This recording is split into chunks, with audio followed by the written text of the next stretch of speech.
as the president has said, people have to decide if they're going to deliver or divide. And we intend to deliver.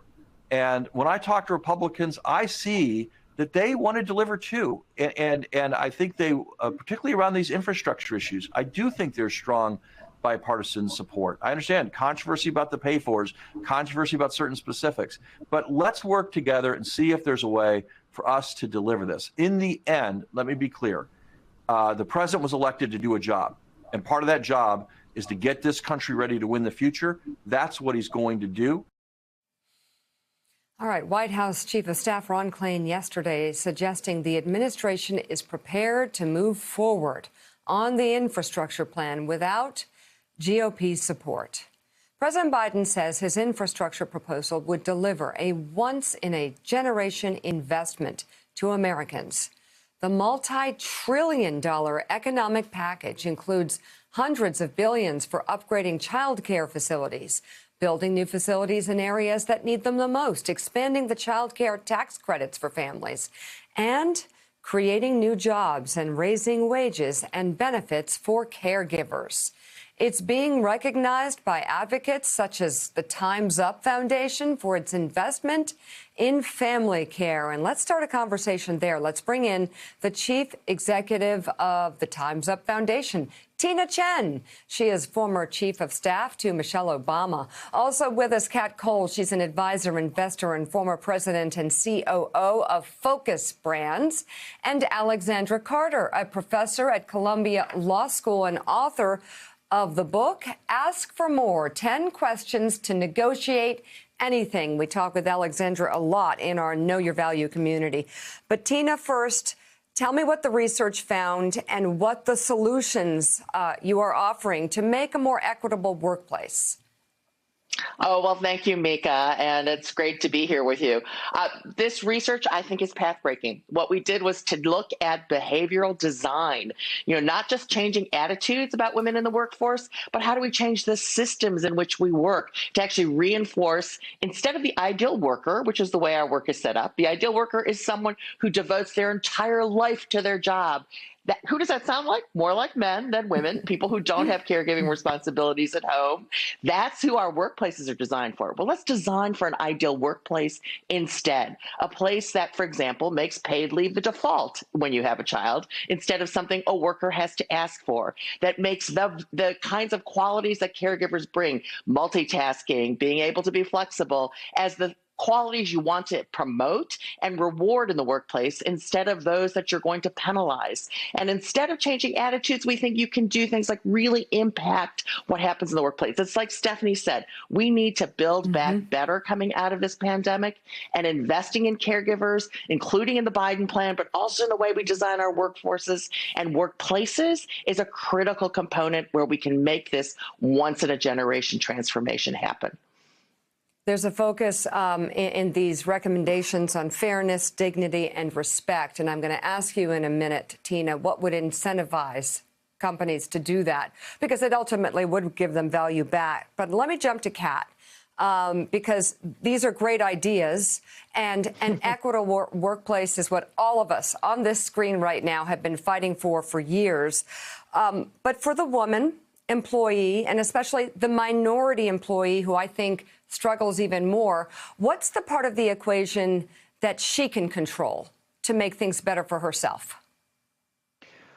One is speaking up within her organization for the things that she wants and needs. Some companies have better structures and cultures for this than others, but simply saying what a woman wants and needs are part of it. And I see one of the challenges being that leadership teams assume that if they have a woman in the role of HR or policy or diversity, that of course these things are as good as they can and should be. And the very systems that hold women in mid-level positions back from speaking up often hold women in executive positions back from speaking up. So this idea of the workplace being right for it first, as opposed to the individual, coming out of this Time's Up report, is a critical one to get the most out of the executives that are in charge of these policies and practices that make it easier for the individual to actually say what they want and need. All right, Alexandra Carter, author of Ask Her for More. This is your wheelhouse. This is what you do. And as Kat said, I mean, it helps often if a woman is in charge of HR, but isn't this overall culture?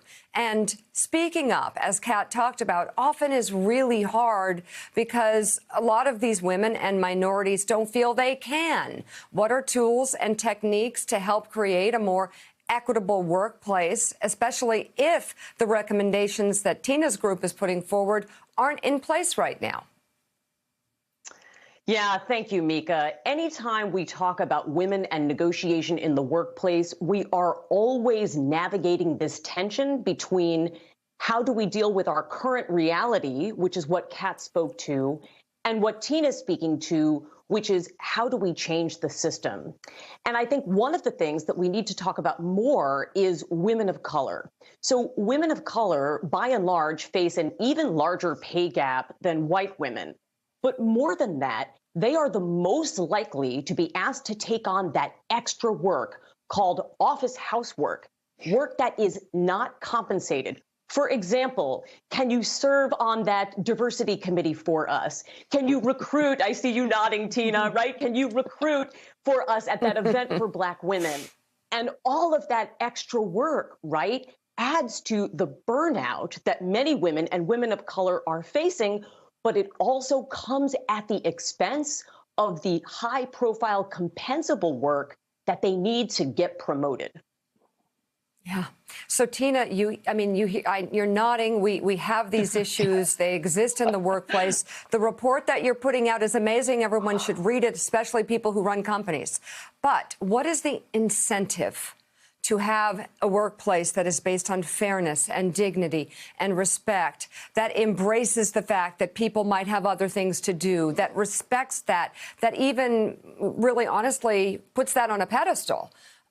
Because a lot of people who run a company, they're busy, they're focused on the bottom line. Quite frankly, the pandemic has given them clues on easier ways to do things with less people, paying them less.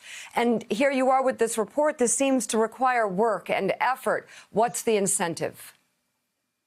Well, the incentive is you're going to build a more resilient company. You're going to build a company where your workers are more focused on their work and they're more productive. They're going to stay with you. They're not going to turn over. And we know right now in the pandemic, actually manufacturers right now are telling us they can't even field full days and shifts on their floors because they can't get enough workers to come back to work. Women are staying out of the workforce. We know that, over 2.5 million women have actually left the labor force. They're not even in today's jobs numbers because they have caregiving responsibilities at home. So if you want that talent to come back so that you can compete in a global economy, you need to redesign the workplace to make sure workers will come back, they'll stay with you, they'll be productive when they're there. That's the incentive for every company. We just heard from Steph, the jobs report that's coming out, the prediction in many industries that there will be unfilled roles. It will be difficult for people to find talent at all levels. That is already true today. And there is a great deal of research suggesting that what's coming up in the summer and fall of 2021 will be called the Great Reshuffling. That if you look at LinkedIn data, if you look at data from the Muse, women and people who are still in the workforce or who are opting out right now are looking for the companies that are a great spot for them. So to the CEOs out there, if you don't figure this out, your competition will. Right. And Alexandra, you talk about negotiating equity for women at work is more than just money. Oh, Mika, we need to level the playing field on pay, no question. But negotiating equity for women at work goes so far beyond that. We need a clear and sustainable schedule. We need the health benefits that mothers need to cope and thrive through this pandemic burnout.